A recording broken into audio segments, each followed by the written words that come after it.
Obamagate. It's been going on for a long time. It's been going on from before I even got elected.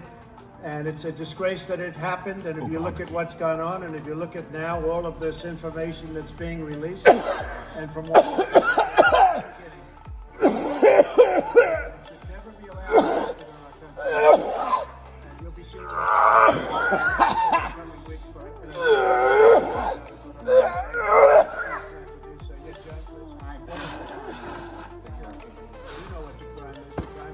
obvious to everybody. All you have to do is read the newspapers, except yours.